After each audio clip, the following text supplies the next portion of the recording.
I am excited to introduce today's guests. Jeanette Botha is the VP of Sales Development at a multinational company based in Europe. In 2015, she completed the International Coaching Certification through ICF and started her side business, where she has worked with clients across 21 countries. Jeanette has worked in the banking, financial, logistics, retail, and hospitality sectors. She has lived and worked in South Africa, Singapore, and now is living in Germany. Welcome to the show, Jeanette. Thank you, Liz. I was so excited to speak to you today. Absolutely. And so I see that you are a certified coach. And so I'm curious, before we dive in, can you share a little more information about your independent business and what types of clients you work with? Yes, absolutely. I fell in love with coaching in 2008 when I first really got into the topic and really understood coaching and the power of coaching. And so when I did my certification in 2015, I was super excited to start to work with people in the corporate world. So mostly my clients are new leaders who had just stepped into their first leadership role. Sometimes very specialist as well, or wanting to develop professional skills, like, for example, delegation, communication, etc. And then I also have a few senior executives and C-suite executives that I coach. That's fascinating. So what motivated you to work in this area? The biggest motivation for me on the coaching was because I could see the difference in people. I could see people make shifts and have aha moments in an hour coaching session that was probably a block for them for years and years and years. And I just find it fascinating that the method and the model of coaching can help us to just unblock some of our beliefs or unblock some of the things that we think are holding us back, or even the things that we are not aware of. And then that just starts the process for people to develop their careers, find more peace, find inspiration in their jobs. So I feel that coaching is extremely successful tool to help you to achieve results and goals. You are in the right profession. Yeah, I think that's such a great motivator in being a coach and helping people make a shift, a change of mindset, transformation, empowerment. I'm just smiling from ear to ear. I love hearing that from fellow coaches.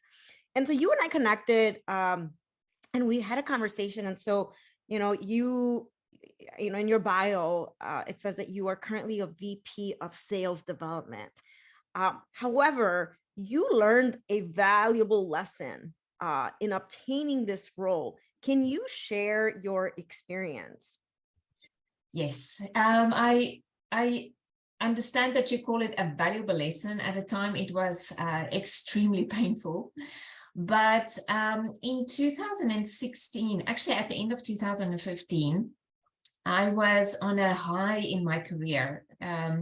I was working for a very strong leader in our organization, and the projects that we were implementing received funding, and it was just a good mood and things were going really well. And then one day we got an Outlook invitation from my manager to say, everyone, urgent meeting in the meeting room. And during this meeting, he told us that he will leave the business with immediate effect due to illness. Mm-hmm. So he needed to just focus on his family and getting better. And that was a shock for me personally, because he was one of my best managers and leaders. And it was also a shock for the organization because he was really well respected within the organization. And he had also a fantastic career ahead of him. So in that moment, of course, we didn't have a direct leader. And for the interim, until the new person was appointed, we would report into our regional CEO. And in this moment of crisis, I made the decision to just focus on doing my job, to make sure my projects run smoothly, to contribute to the team, not to add pressure to anyone, and just get things done. And everyone in my team, my peers, did the same thing, except they also set up meetings with our CEO, who we are interim reporting to. So throughout the whole 2016, while this position was being filled, a new person was being recruited, they were promoting themselves in a very good way with our CEO, and I was invisible and silent and just doing the job. And basically what this meant was throughout 2016, I took a step back every week, every month, further and further into the background. And so when the start of 2017, I realized that I made a big mistake because I was so badly positioned at that moment. And I went from a real high to an absolute low in where I was in my career. The projects were running well, and I was achieving success, but I was not noticed, and I didn't feel like I was getting the same level of credibility or notice as what I did 2 years before. So that was a big mistake. And I also realized that the only way, or one of the ways that I could get myself out of this, is to now push myself to be more visible.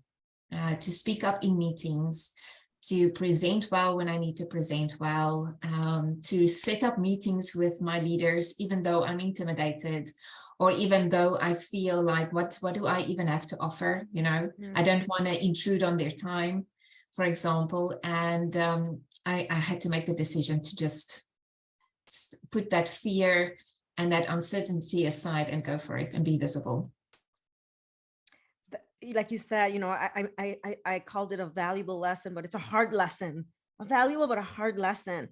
And this really resonates with me, and I know that it also will resonate with others. And I'm going to say especially women.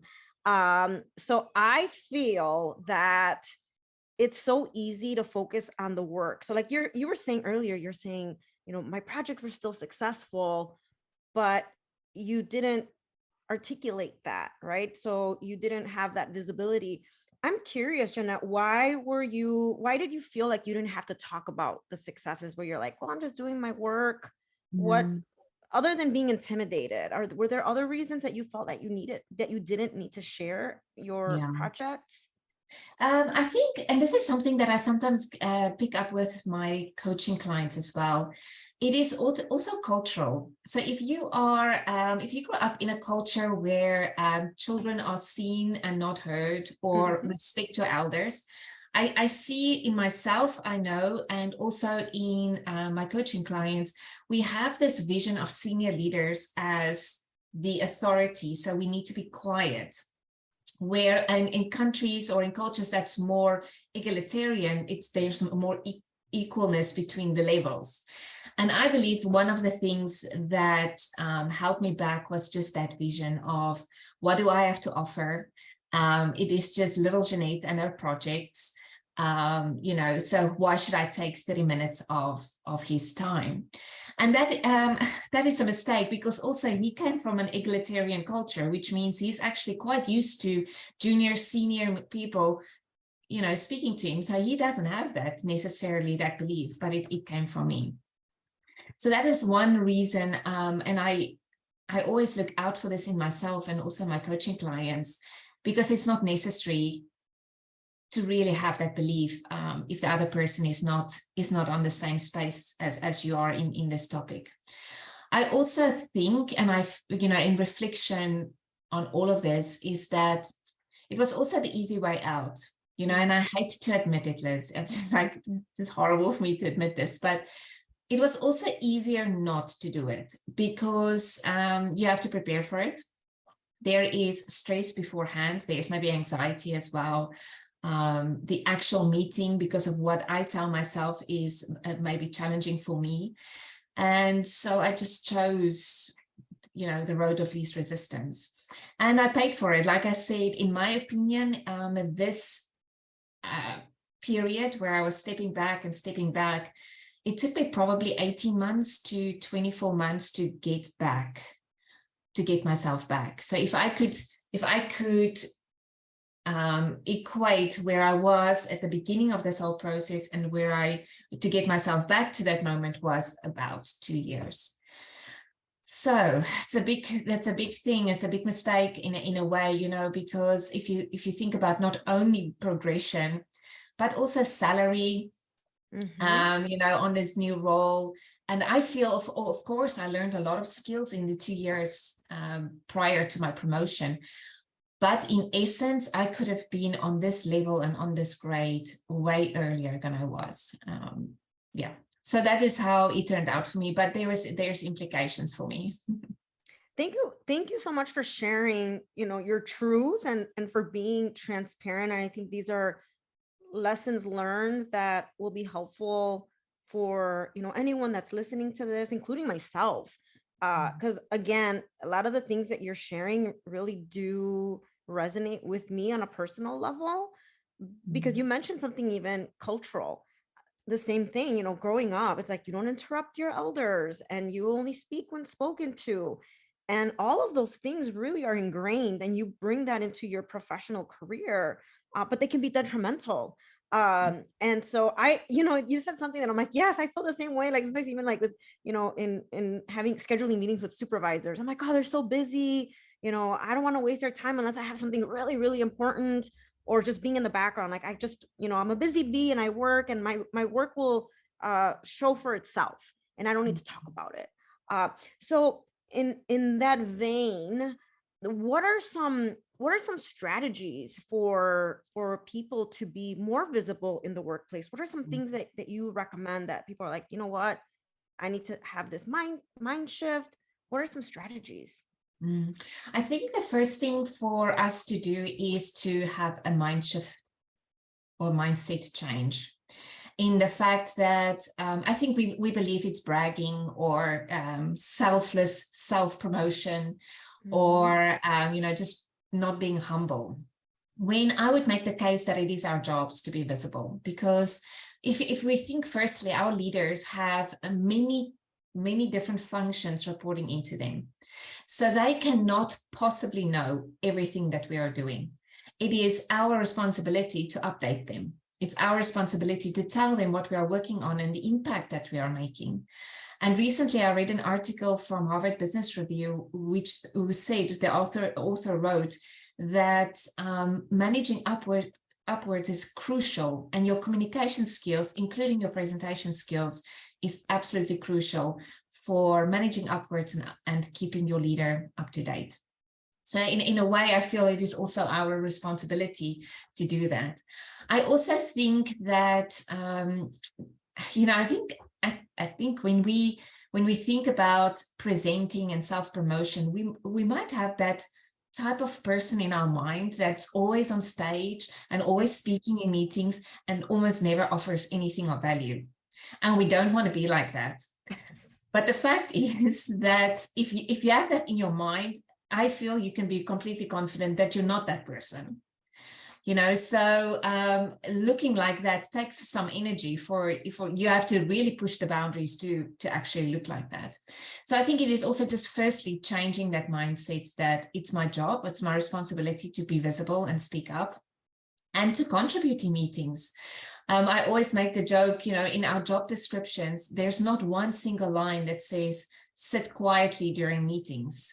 Not once, you know. It's our responsibility to share ideas, ask questions, challenge each other on, you know, if you think something can be done differently in a respectful way. And so the second thing I would say on how to be more visible is stay with the basics. I think sometimes when we present or speak, we think it needs to be super eloquent, or you have to have almost TEDx speaking skills, when just the basics actually helps you. Things like your speech speed, so how fast you speak, I always recommend people speak a little bit slower than what they are used to, for the reason that when we speak too fast, firstly, people who are not first language English speakers, you know, they also need some time to understand our accents and etc.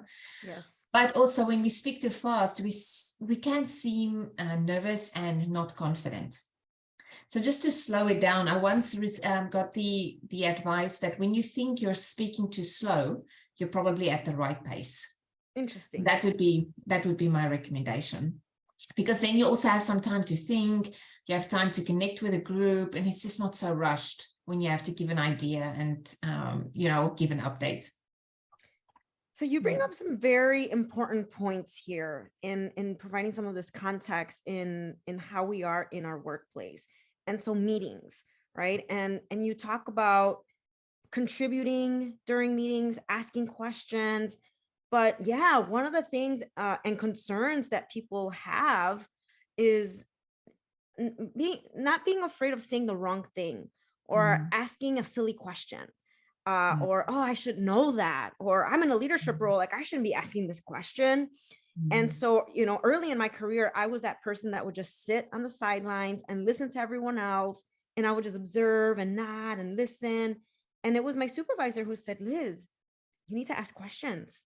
You need to, you know, say something. But kind of to your point earlier, I'm like, I don't want to just talk for the sake of talking, because I don't want to be that person. Like, I want to be able to contribute something meaningful. And so you're saying it's, you know, thinking about your tone, and it doesn't have to be perfect. You don't have to be the most eloquent person in the room. So what are some other strategies that you feel would be helpful in, you know, not feeling intimidated and contributing? The one that you mentioned earlier was great. It's our job to talk about what we're doing. That's fantastic. What are some other tips? I think it's important to realize that the fear is quite natural. And if our bodies kick in, right? So before a presentation or before a meeting, before you want to speak, your heart is racing. You don't have a lot of breath because your body is basically releasing adrenaline. So you are getting in a fight or flight mode. And so your body is reacting. And it helps me just to expect it. So if I expect that I will feel uncomfortable before this presentation, or there's a likelihood that my heart would start racing, I can just accept it and go on in any case. So the first, that's what I would say, just expect that you would feel uncomfortable. And then I have like 3 levels that I can recommend. Yes. If you're at the start, it would be start complimenting the speaker or the person presenting. You can say, for example, I really love the look and feel of your project. It is vibey, it's interesting, it's strong, whatever you want to say. But a compliment is very positive, firstly, and also very supportive of the other person, because maybe they also have a racing heart in that moment. It maybe not looks like it, but you don't know what's really going on inside. And it also helps them to just also connect with you and give them some encouragement while they are presenting. And then the second level is to ask a question. And one, if anyone in your audience is a preparer, maybe beforehand prepare and see what are the topics. And then as you progress in your you know, in how good you are with speaking up or how comfortable you are with speaking up, then I would say start challenging or start commenting or start sharing ideas as the third level. I feel that those are great tips, especially when thinking about the other person, right? So if there's someone leading a meeting, you know, approaching them, connecting with the person who is presenting in that session, and connecting with someone else, because you don't know what they're experiencing either. So I think that's good, even in terms of networking with your own colleagues and making those connections. Exactly. And another point too is that being okay with being uncomfortable. And I think speaking in public, doing some type of presentation, even if it's in a small meeting, that can still be scary and uncomfortable. And so being okay with that. But do you have do you have things that people can do to prepare, you know, because I know for me, my heart races, my hands get sweaty. What are some tips that you offer for that to calm your nerves a little bit before talking? Yeah, I would say if you're in a meeting and you can't move around, that is when breathing will help you. Mhm. The box breathing, I don't know if you know it, you know, breathe in for 4, hold it for 4. It's called box breathing, helps quite a lot. Or just to slow yourself down with deep breaths. That helps a lot, because the real only way how you can deal with the nerves or the physical reaction is with physical activity or physical, you know, a physical method. And one thing that helps me the most, and this works really well when you're virtual, is to stand before I have to speak. So if you are virtual and you have a standing desk, just stand up from this during the speaker before your time that they're speaking, because you have more energy and movement when you can stand.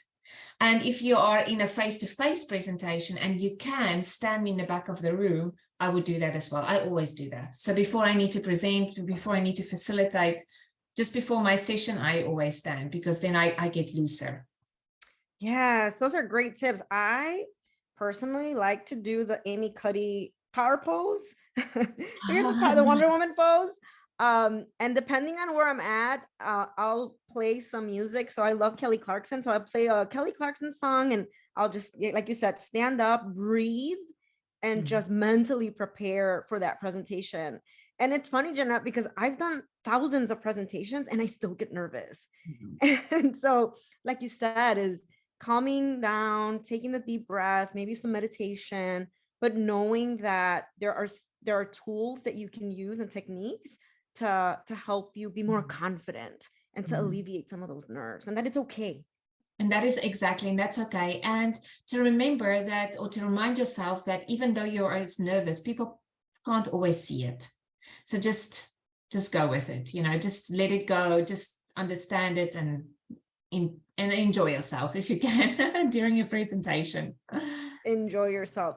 And thank you for bringing that up, because I feel that part of being visible is, you know, taking that initiative, as you mentioned, being vocal, asking questions, doing, you know, if it means having to present. I think all those things do increase your visibility in the workplace, that, you know, depending again on what it is that you do.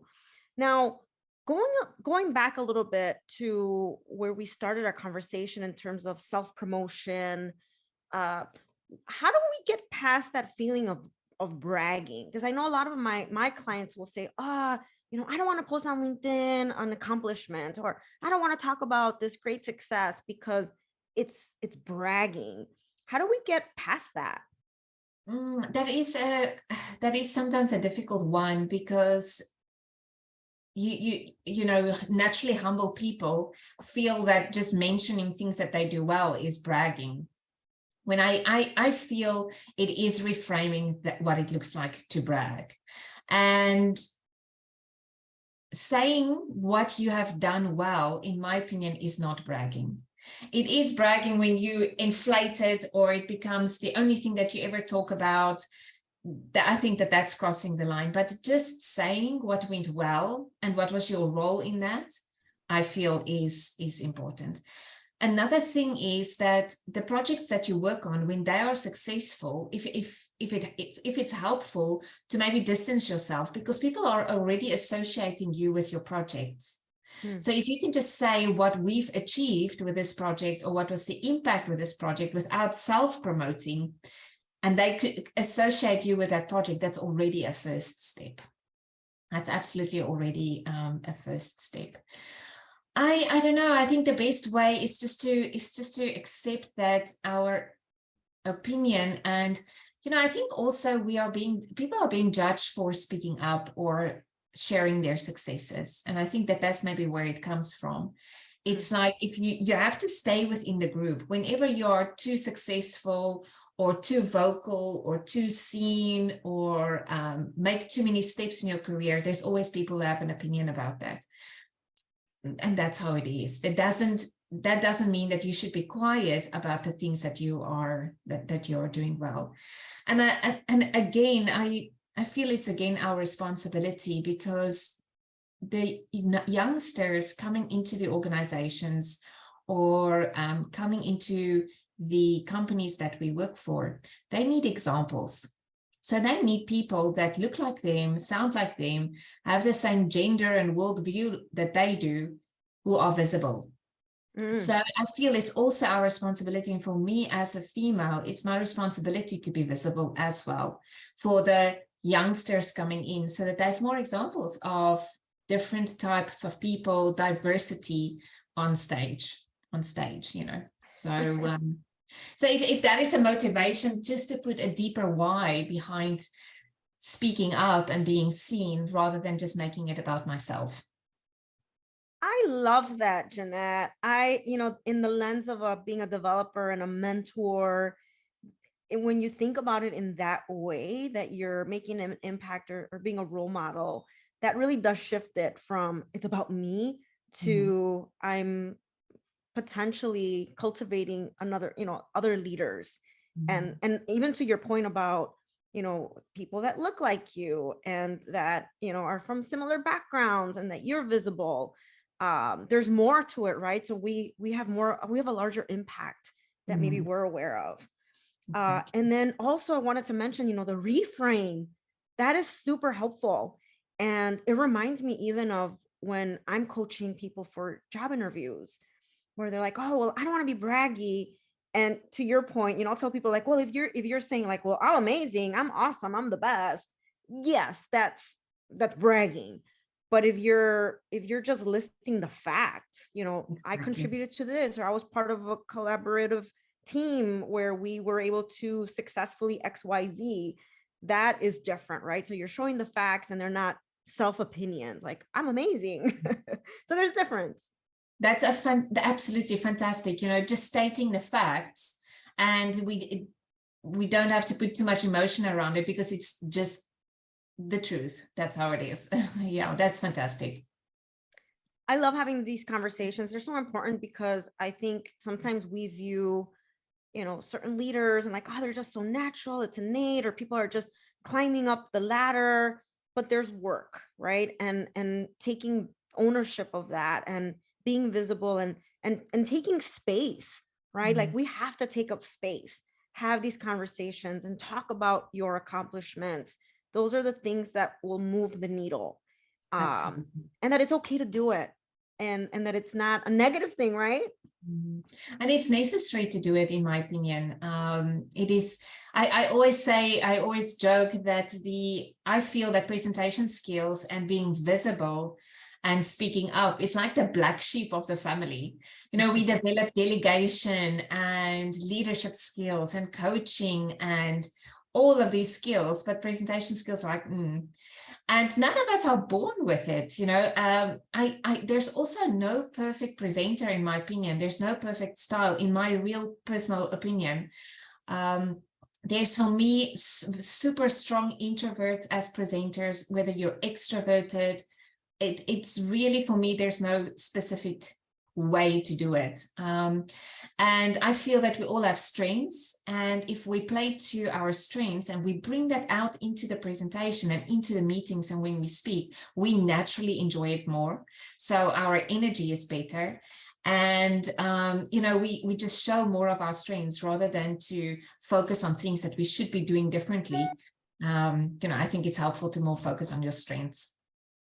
As a strengths-based career coach, I couldn't agree more. Exactly. I think that we are all very unique and we bring something to the table, and being able to leverage those things, those themes, those innate strengths into the work that we do, even if it's through self-promotion or presentations. I think being mindful of that is will bring us closer to where we want to be. Absolutely. I love all the tips that you shared, and thank you for sharing your personal career experience that we can learn from as well. Now, Jeanette, you mentioned a lot of talking points, and I'm sure that you are somebody that's very well read and you have a ton of resources. Are there any particular resources that you would like to share with people that are listening today? Mhm. I would love to. I am on LinkedIn, so anyone can connect with me on LinkedIn. I post there quite regularly as well. On Instagram, I'm very active on Instagram, where I share tips on presentations, make sometimes jokes about all the things that can go wrong while you speak up in meetings. And then I also created a quiz that is specifically focused on your special style as a presenter and speaker. So it's a quiz that helps you to see what type out of the 4 types that I have are you, and to show you what are your strengths so that you can do more of in the presentations. I also give 2 or 3 things to be aware of, because just in our communication styles, there are things that we should be aware of. And so when the audience or your audience do the quiz, they will get tips of their strengths and then also some ideas of what they can tweak and do better. Fabulous. I will include all of that information in the show notes so people have access to it. Thank you so much, Jeanette. This is such a refreshing conversation. And until next time, thank you. Thank you, Liz.